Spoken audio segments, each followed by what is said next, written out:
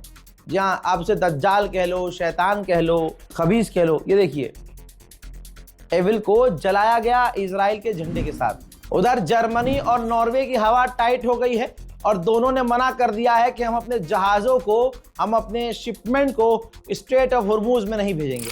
France का राष्ट्रपति Emmanuel Macron बहुत उछल रहा था, बहुत भौंक रहा था।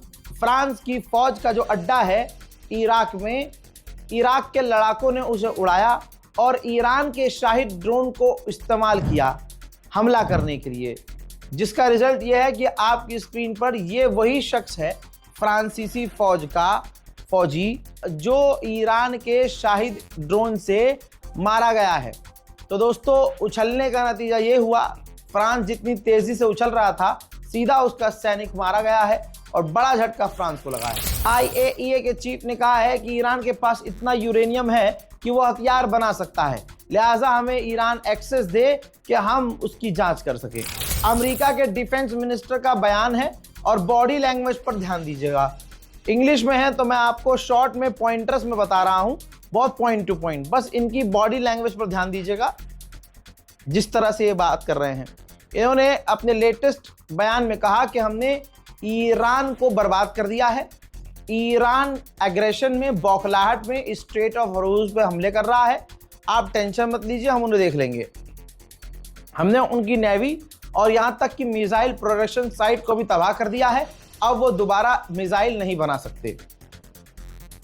आप जिसके भी मानने वाले हैं प्रभु श्री राम के मानने वाले हों, अल्लाह के मानने वाले हों, गुरु गोविंद सिंह को मानने वाले हों, आप अपने दिल पर हाथ रख के बताइए, आप अपने सीने पर हाथ रख के इस भीड़ को देखिए। ये ईरान की आवाम है और इसी आवाम के बीच ईरान की पूरी लीडरशिप है, पूरी कैबिनेट है इस वक्त, ठीक। और इसी रैली के आजू बाजू और ऊपर हमले हो रहे हैं और ये डर नहीं रहे हैं।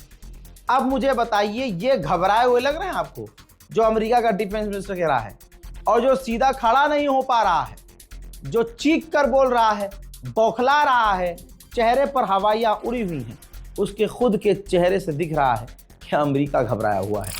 ईरान की जीत हो चुकी है, अब विदेशी सैनिक आसपास से भाग रहे हैं। इराक के अंदर इटली की भी फौज थी, तो इटली ने ऐलान कर दिया है कि इराक से हम अपनी फौज निकाल रहे हैं। उधर फ्रांस के राष्ट्रपति इमैनुअल मैक्रोन ने कहा कि तेल चाहे कितना भी महंगा हो जाए, रशिया से हम तेल नहीं लेंगे। उम्मीद करता हूं कि पुतिन तक ये बात पहुंची होगी और इंशाल्लाह जब ये तेल और गैस के दाम बढ़ जाएंगे फ्रांस के यहाँ, तो उम्मीद है कि ये जाएगा रशिया से और रशिया मुंह पर लात मारकर भगाएगा। जैसे एक और देश के नेता के मुंह में मूता है पुतिन ने, ये कहते हुए कि पहले डिस्काउंट दे रहे थे, अब तुझे कोई डिस्काउंट नहीं है, चल निकल। ईरान को ये सोचना चाहिए कि ब्रिटेन ईरान के खिलाफ पूरी तरह से खुलकर सामने है, भले ही खुद कुछ नहीं कर पा रहा हो, लेकिन ईरान को देखना चाहिए कि ब्रिटेन का एयरबेस है जहां अमेरिका के परमाणु बॉम्बर उतर रहे हैं और वहां से उड़ान भर रहे हैं और ईरान पर बमबारी कर रहे हैं। ईरान को सोचना होगा कि अगर सिर्फ ज़मीन इस्तेमाल करने की वजह से आप अरबों पर बमबारी कर रहे हैं, तो फिर ब्रिटेन की भी ज़मीन का इस्तेमाल हो रहा है और ईरान पर बमबारी करने के लिए परमाणु बॉम्बर ब्रिटेन के हवाई अड्डों से उड़ान भर रहे हैं, मिलिट्री बेस से उड़ान भर रहे हैं, तो फिर ब्रिटेन को क्यों बख्शा जा रहा है। उधर दुबई का तो दूध ही निकाल दिया ईरान ने, दुबई एक बार फिर से ड्रोन हिट हुआ है। তুমি কি প্রাপ্তবয়স্কদের সিনেমা দেখতে পছন্দ করো? খুব কম फिर से ड्रोन हिट हुआ है।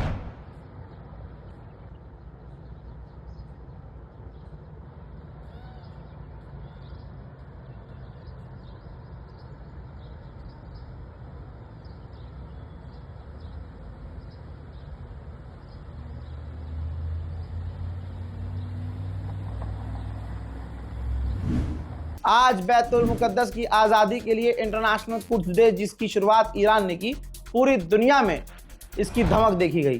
भारत के कश्मीर में भी ज़बरदस्त प्रदर्शन हुआ। बैतुल मुकद्दस की आज़ादी के लिए सड़कों पर लोग उतर आए। हजरात, कश्मीर के मुसलमानों का भी क्या ही जलवा है। दोस्तों, यकीन कीजिए, सबसे ज़्यादा गोली खाते हैं ये, सबसे ज़्यादा पुलिस प्रशासन से पिटते हैं ये, सबसे ज़्यादा शहादत देते हैं ये, लेकिन बाहर एक कश्मीर के मुसलमानों का ईमान और कश्मीर के लोगों की हिम्मत। भाई साहब, कश्मीर के नौजवान तो छोड़ो, कश्मीर की महिलाएं भी पीछे नहीं हैं। हर कौम के प्रोटेस्ट में, हर इस्लामी प्रोटेस्ट में, हर इस्लाम की आवाज़ बनने में ये सबसे आगे रहती हैं। जितनी भीड़ आपको यहाँ नज़र आ रही है कश्मीर के अंदर, सिर्फ उतनी भीड़ आप पूरे हिंदुस्तान में जहाँ जहाँ प्रोटेस्ट हुए हैं आप कहीं नहीं देख सकते। यहाँ तक कि दिल्ली वालों की तो हिम्मत ही टूट चुकी है। जो कुछ डे प्रोटेस्ट ऑर्गेनाइज करने वाली कमेटियां हैं, वो पिछले कई सालों से जंतर मंतर पर प्रदर्शन करने की परमिशन नहीं ले पा रही हैं, क्योंकि परमिशन मिल ही नहीं रही है। ना इनके पास कोई ऐसा पावरफुल आदमी है, ना इनके पास कोई ऐसा लीडर है कि गवर्नमेंट से बात करके संवैधानिक तरीके से कुछ डे प्रोटेस्ट के लिए परमिशन तक ले सके। लेकिन कश्मीर के मुसलमान पूरी ताकत से संवैधानिक तरीके से कुछ डे के लिए सड़कों पर उतर चुके हैं। भारत की राजधानी दिल्ली में भी और मुंबई में भी, बल्कि पूरे हिंदुस्तान में बैतुल मुकद्दस की आज़ादी के लिए आवाज़ उठाई गई है। ठीक इसी तरह से इंटरनेशनल कुछ डे का मंजर मलेशिया में भी नजर आया।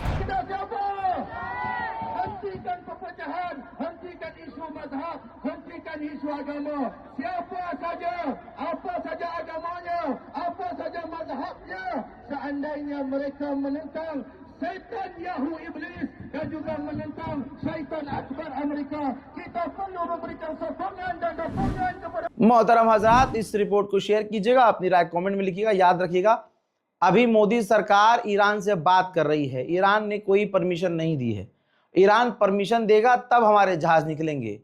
एक ऐसे आदमी की गुलामी की मोदी जी ने जिसका नाम ट्रंप है, और उसकी गुलामी करने के बाद कुछ नहीं मिला। अब वो परमिशन दे रहा था तो हम 30 दिन के लिए तेल रशिया से ले रहे थे। अब बताइए, दोस्ती हमने ईरान से खराब करी, अब ईरान जब हमें परमिशन देगा तब हमारे तेल के टैंकर वहां से निकलेंगे। दोनों तरफ आज अपने दोस्त से भी परमिशन लेनी पड़ रही है, और जो वो हराम का जाना बैठा है, जो भारत का अपमान करता रहता है, उसके दबाव में तो मोदी रहते ही हैं। दोनों तरफ से गुलामी। इस रिपोर्ट को शेयर कीजिए, दुआओं में याद रखिए। जय हिंद।